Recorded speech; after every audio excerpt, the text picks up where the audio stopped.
우리가 함께 읽을 말씀 베드로전서 1장 10절부터 12절까지 말씀입니다. 베드로전서 1장 10절부터 12절 말씀 우리 한 절씩 같이 교독하겠습니다. 자, 10절 말씀부터 읽습니다.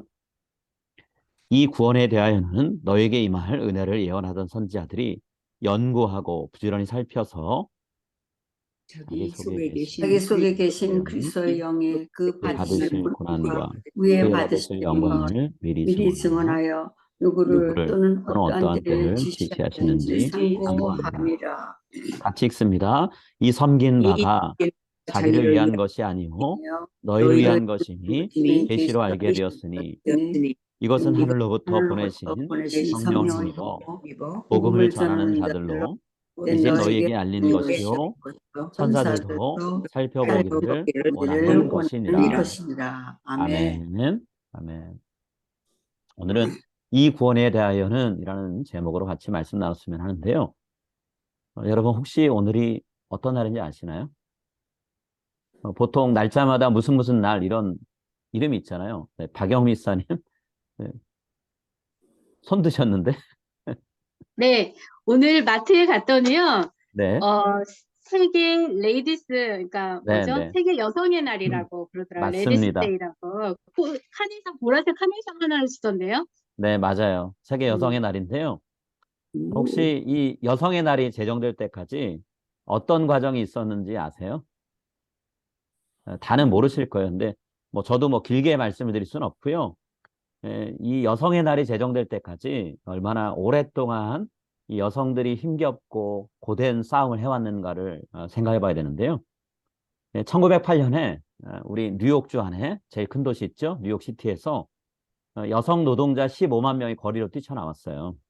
이유가 있었어요. 뭐였냐면 남성들과 똑같은 시간을 우리가 일했으면 좋겠다. 여자들이 훨씬 더 많은 시간을 일을 했고 그에 비해서 받는 임금은 너무 적었던 거예요. 그래서 우리도 적게 일하고 일한 만큼의 대가를 남성들과 똑같이 받을 수 있도록 해달라. 동등한 권리를 보장해달라. 이렇게 외쳤거든요. 뭐 2021년 통계를 봐도요. 같은 직종에 종사하는 여성들이 받는 월급이 남성들의 80% 정도밖에 안 돼요. 가장 많은 것들이 발전했다고 하는 미국 사회 현실이 아직도 이 정도예요.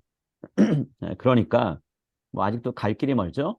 어젠가 유엔 사무총장은 그런 얘기 했더라고요. 지금 이 상태로 남성과 여성의 어떤 관계가 유지되면 몇백 년 뒤나 돼야 남녀 평등이 제대로 이루어질 것 같다라고 얘기까지 했어요. 그러니까 지금 아직도 할 길이 멀다란 얘기겠죠.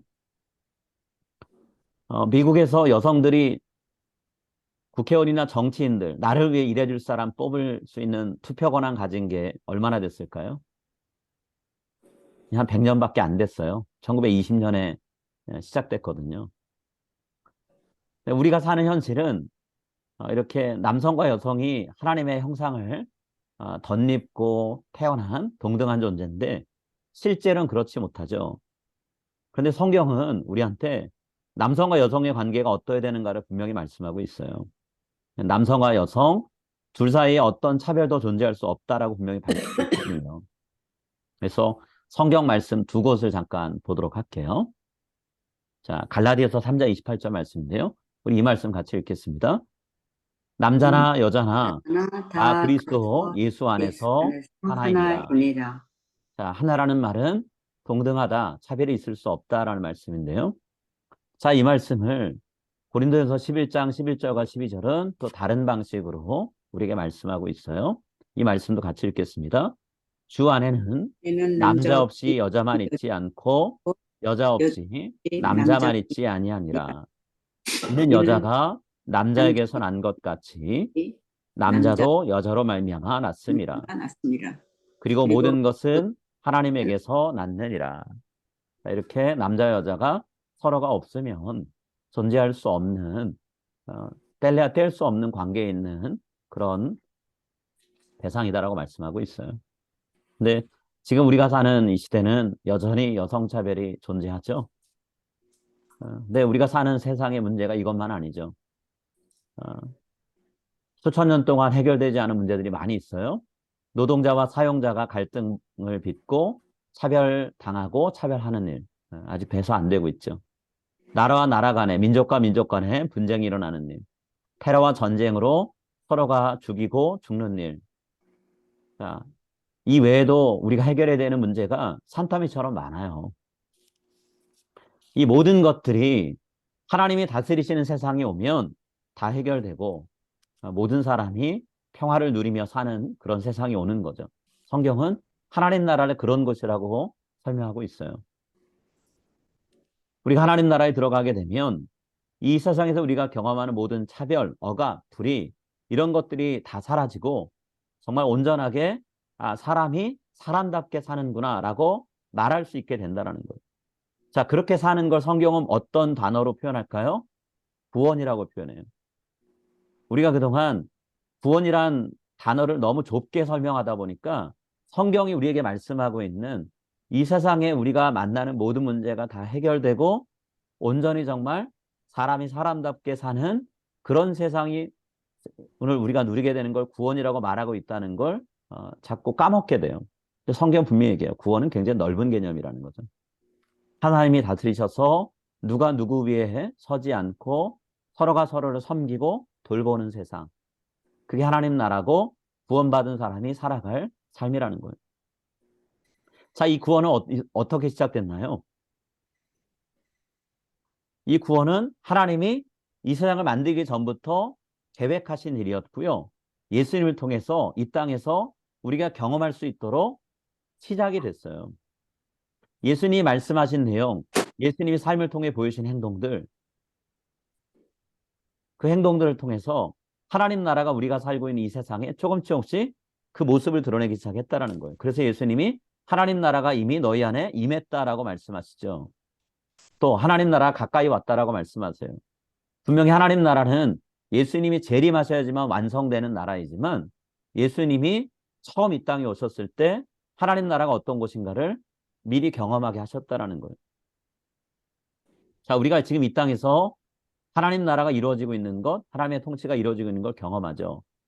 그게 이미 이루어진 구원 혹은 이루어질 구원이 아니라 지금 이루어지고 있는 구원이라고 표현하는 그 용어에 담겨있는 의미라는 거예요. 예수님이 보여주신 하나님 나라의 모습은 어떤 건가요? 질병에 시달리는 사람들이 병에서 자유하는 거죠. 가난의 굴레를 벗어나지 못했던 사람들이 먹을 것과 입을 것을 얻고 경제적인 족쇄로부터 벗어나는 거죠. 부당한 정치 권력에 압제당하던 사람들이 예수님의 사랑과 돌봄을 받으면서 마음의 상처 치유받고 앞으로 다가올 하나님 나라를 기대하고 꿈꾸기 시작하게 된 거, 이게 예수님이 보여주신 하나님 나라고 하나님의 구원이 이루어지는 세상이에요. 서로를 적대시하고 있던 이방인과 유대인들이 한 교회 공동체 안에서 같이 예배드리고 식탁 교제 나누면서 아름답게 서로를 섬기는 모습. 그게 하나님 나라이고 예수님이 우리에게 보여주신 지금 이루어지고 있는 구원이라는 거죠. 자, 이런 구원을요, 하나님의 구약시대 예언자들을 통해서 예언하게 하셨어요. 앞으로 이런 시대에 온다라고 말씀하게 하셨다라는 거예요. 하나님의 예언자들한테 어떤 말씀을 선포해야 되는지 알려주셨죠. 선지자들은 하나님 나라에 대해서 비전을 환상을 통해 혹은 말씀을 통해 들었는데 본인들이 이전에 경험해보지 못한 것이었기 때문에 도대체 우리가 무슨 내용을 들은 걸까? 이 내용을 어떻게 이해하고 전파해야 될까? 이걸 여러 가지로 궁리했어요. 본인들이 지금 하나님께 들은 말씀이 본인들이 제대로 이해한 말씀일까 생각했다라는 거죠. 자, 오늘 10절 말씀이 이 예언자들이 하나님께 들은 하나님 나라 또 하나님이 이루실 구원에 대해서 얼마나 열심히 이해하려고 애썼는가를 말씀하고 있어요. 자, 10절 말씀이에요. 이 구원에 대하여는 너에게 임할 은혜를 예언하던 선지자들이 연구하고 부지런히 살펴서. 자, 구원과 너에게 임할 은혜 같은 표현이에요. 성도들에게 임할 은혜가 뭔가? 구원의 은혜라는 거죠. 근데 이것을 구약의 선지자들은 예언을 했어요. 앞으로 일어날 것이다라고 말했는데요. 자, 예언하기 전에 연구했고 살폈다 그랬어요. 연구했다는 말이 무슨 뜻일까요? 간절히 찾았다라는 뜻이에요. 자, 이것을 예언자들이 간절히 찾았다는 게 무슨 의미일까? 조금 더 자세히 풀면 자신들이 하나님께 보고 들은 거 열심히 개인적으로 묵상했다는 의미고요. 묵상해도 깨닫지 못하는 부분들은 하나님께 다시 제대로 알게 해달라고 도움을 요청한 거예요. 자, 이게 간절히 찾았다, 연구했다라는 단어의 의미예요. 자, 또 다른 단어 있죠? 부지런히 살폈다 그랬어요. 부지런히 살폈다는 건 샅샅이 뒤졌다라는 기본적인 의미를 갖고 있는데요. 하나님이 예언자들한테 계시해 주신 말씀들이 서로 어떻게 연관되는지를 살피고 연구했다는 뜻이에요. 하나님이 이런저런 말씀들을 주시잖아요. 그러면 그 말씀들이 서로 동떨어진 관계없는 말들이 아니라 다 서로 연결되어 있는 말씀들이었어요. 그래서 이 말씀들은 도대체 어떤 관계를 맺고 있고 내가 어떻게 그 말씀들을 전체 그림으로 그려서 성도들에게 선포해야 될까? 이것을 파악하려고 했다라는 거죠.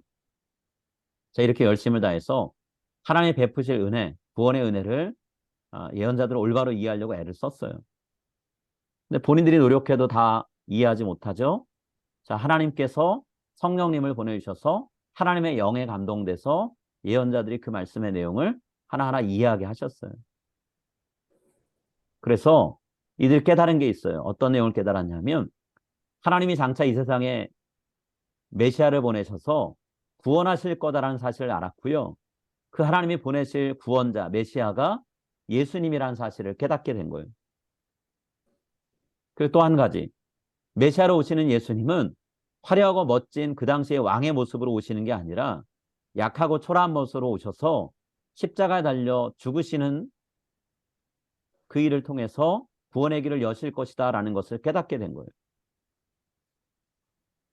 아무 저항하지 않고 십자가에 달려가 돌아가신 예수님을 하나님이 성령을 통해 다시 살리시게 되면 그때 예수님의 왕으로서의 진짜 모습이 드러날 거다라는 것을 말씀해 주셨죠.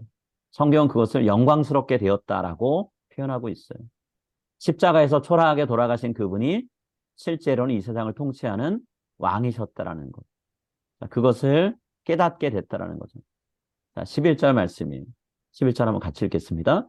자기 속에 계신 그리스도의 영이 그 받으실 고난과 후에 받으실 영광을 미리 증언하여 누구를 또는 어떠한 때를 지시하시는지 상고하니라. 자, 여기서 자기라고 표현된 것은 예언자들 얘기예요. 예언자들 안에 하나님이 보내신 예수 그리스도의 영이 예수님께서 앞으로 받으실 고난과 또 부활 이후에 받으실 영광을 미리 깨닫게 하셔서 예언하게 하셨다라는 거예요. 자, 이런 모든 내용을 성령님이 가르쳐 주시고 또 본인들이 들은 말씀, 본 환상을 연구하면서 하나님께서 앞으로 놀라운 일을 하나님 나라를 이 땅에 이루시겠구나라는 걸 알았을 때 예언자들은 어떤 마음이 들었을까요? 본인들도 살아가고 있는 그 시대에 예수님이 오셔서 본인들도 구원해 주길 바라는 마음이 있지 않았을까요? 예언자들이 예언했던 때는 나라가 망하는 때였잖아요. 아수르에 망하고 바벨론에 망하고 왕들은 제멋대로 이스라엘 백성을 이끌어 우상숭배하던 때잖아요.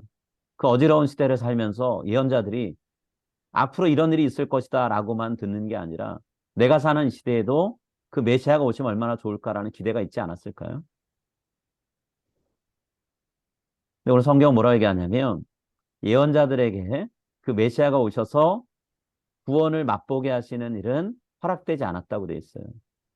앞으로 일어날 일을 예언하는 역할은 주어졌지만 예언한 내용이 성취돼서 경험할 수 있는 은혜를 누리는 기회는 주어지지 않았다고 돼 있어요. 예수님이 북이스라엘도 다 망하고 남유다도 다 망한 다음에 한참 뒤가 돼야 오신다라고 예언자들은 들었죠. 그러니까 본인들을 위한 예언이 아니라는 것을 이들은 알았어요. 자, 12절 상반절에 이렇게 되어 있습니다. 이 섬긴 바가 자기를 위한 것이 아니요 너희를 위한 것이니 계시로 알게 되었으니. 자, 여기서 얘기하는 섬긴 바라는 건 예언자들이 메시아이신 예수님이 오실 것을 예언한 내용을 얘기를 해요.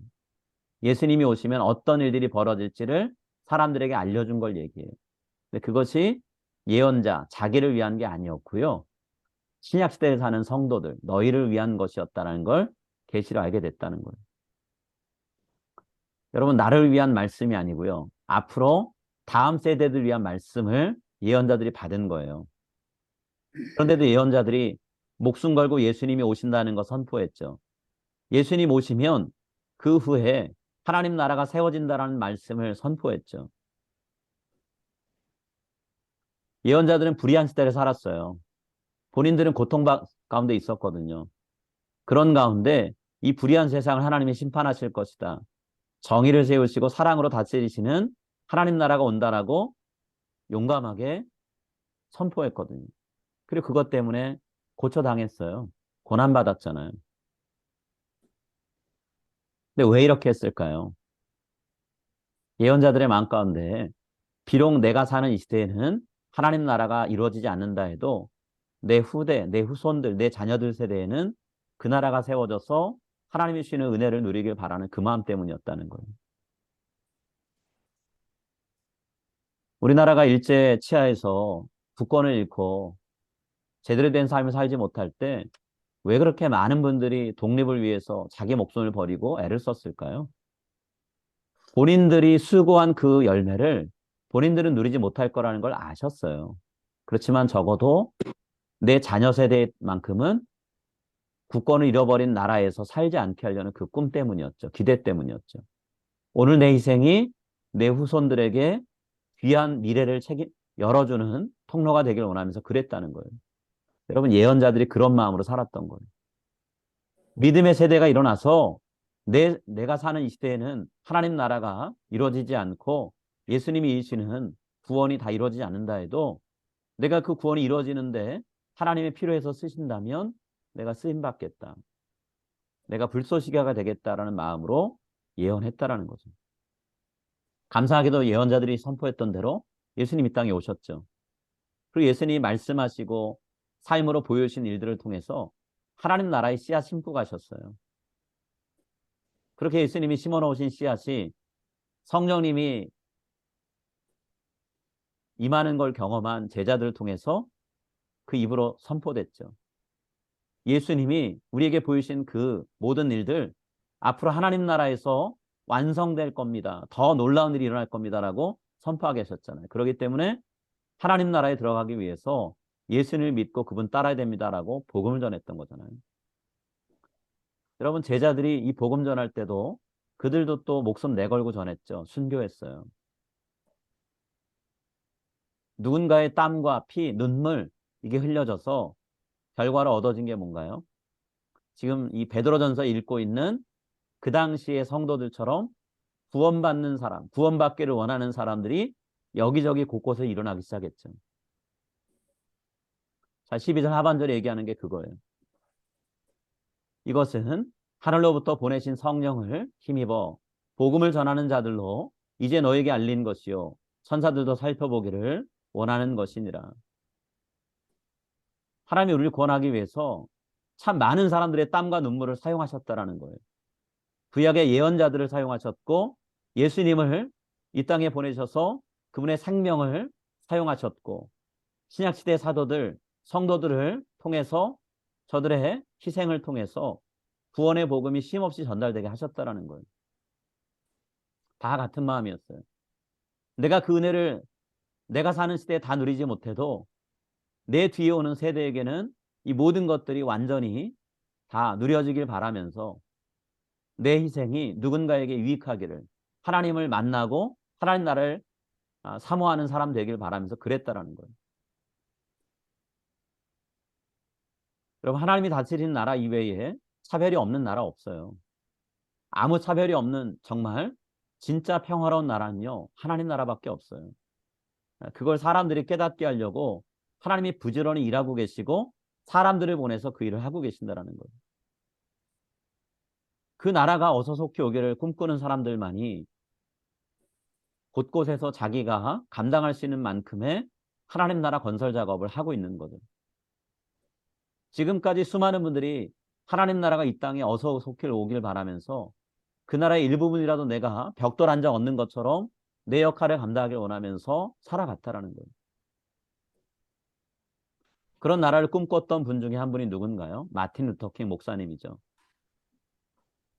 하나님이 통치하시는 세상에 차별이 없다라고 했는데 성경 말씀에 이방인과 유대인이 차별 없이 하나님 안에서 하나라고 말씀하셨는데 이 말씀처럼 이 시대에 유대인과 이방인으로 구분될 수 있는 백인과 흑인 간에도 어떤 차별이 있을 수 없다라고 하면서 마틴 루터 킹 목사님 흑인 인권, 흑인 해방 운동 열심히 하셨어요.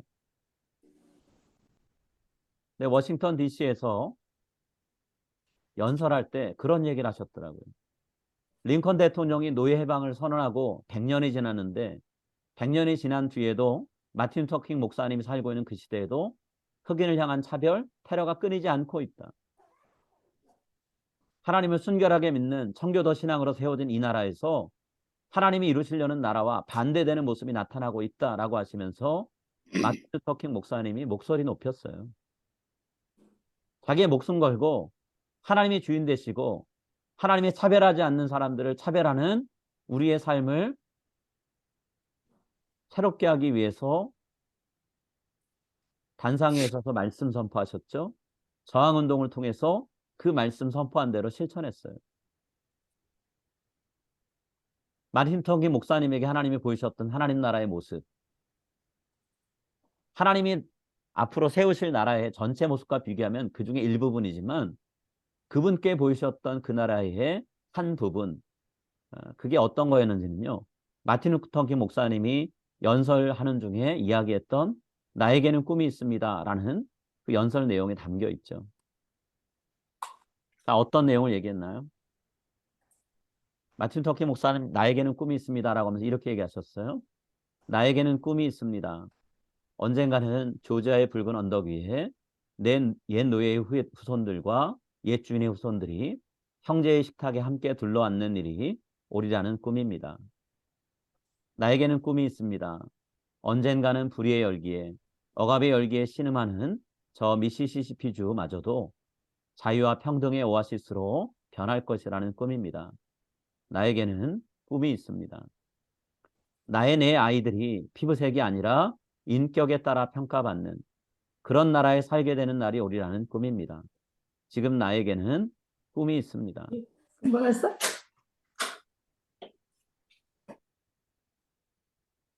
하나님 오늘 우리한테도요. 마틴 루터 킹 목사님처럼 하나님 나라가 이 세상에 임한다면 어떤 모습이 될까를 꿈꿔오라고 말씀하세요. 단순히 지금 나한테 베풀어지는 하나님의 구원의 은혜를 누리는 것에만 집중하지 말라고 말씀하신다는 거죠.